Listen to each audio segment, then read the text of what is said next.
नमस्ते।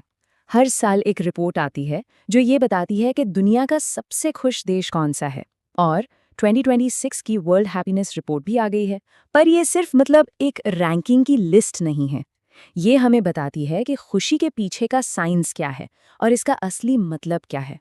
तो सबसे बड़ा सवाल यही है कि 2026 में दुनिया का सबसे खुशहाल देश आखिर है कौन?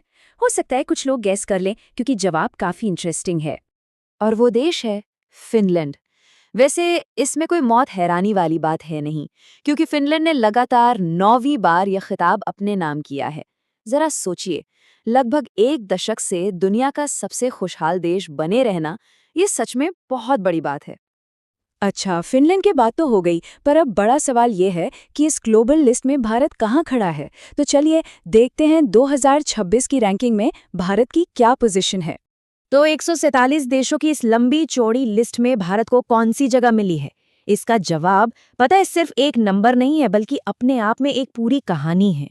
तो भारत की रैंक है 116। जी हाँ, 147 देशों में 116वीं पोजीशन। अब ये नंबर अच्छा है या बुरा, ये समझने के लिए हमें थोड़ा पीछे जाकर पिछले साल के आंकड़ों पर नजर डालनी होगी। अब देखिए, पहली बार सुनने में 116वीं रैंक शायद उतनी अच्छी ना लगे, लेकिन इसमें एक अच्छी खबर भी छिपी है। 2025 में भारत 118वें नंबर पर था। इसका मतलब ये हुआ कि इस साल 2 पायदान का सुधार हुआ है। छोटा ही सही, पर ये एक पॉजिटिव स्टेप तो है। तो अब ये सवाल तो देखिए, ये रैंकिंग कुछ खास पैमानों पर बेस्ड होती है। सबसे पहला है सोशल सपोर्ट, मतलब जरूरत पड़ने पर क्या कोई है जिस पर भरोसा किया जा सके। दूसरा है इनकम, जिसे देश की पर कैपिटा जीडीपी से नापते हैं। फिर आता है हेल्थ, यानी लोगों की एवरेज लाइफ एक्सपेक्टेंसी कितनी है। और आखिरी है फ्रीडम, अपने जीवन के फैसले खुद लेने की आज़ादी। यही वो पिलर्स हैं जो किसी भी देश की खुशी की तस्वीर बनाते हैं। और हाँ, ये डेटा कोई ऐसे ही आम सर्वे से नहीं आता। इसे तैयार करता है ऑक्सफोर्ड यूनिवर्सिटी का वेलबीइंग रिसर्च सेंटर। इसी वजह से इस रिपोर्ट की एक एकेडमिक क्रेडिबिलिटी है, एक मजबूती है।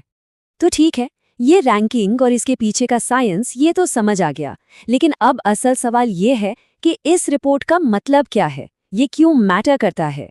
ये सिर्फ कुछ नंबर से कहीं ज्यादा है। पता है, इस रिपोर्ट की टाइमिंग भी बड़ी खास है।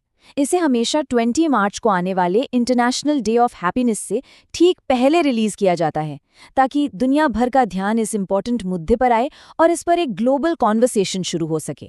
और आखिर में, ये रिपोर्ट हम सबके सामने एक बहुत ज़रूरी सवाल छोड़ जाती है। जिन फैक्टर्स पर देशों की खुशी को मापा जाता है, जैसे सोशल सपोर्ट, इनकम, हेल्थ और फ्रीडम, क्या वही फैक्टर्स हमारी अपनी पर्सनल हैप्पीनेस के लिए भी उतने ही मायने रखते हैं?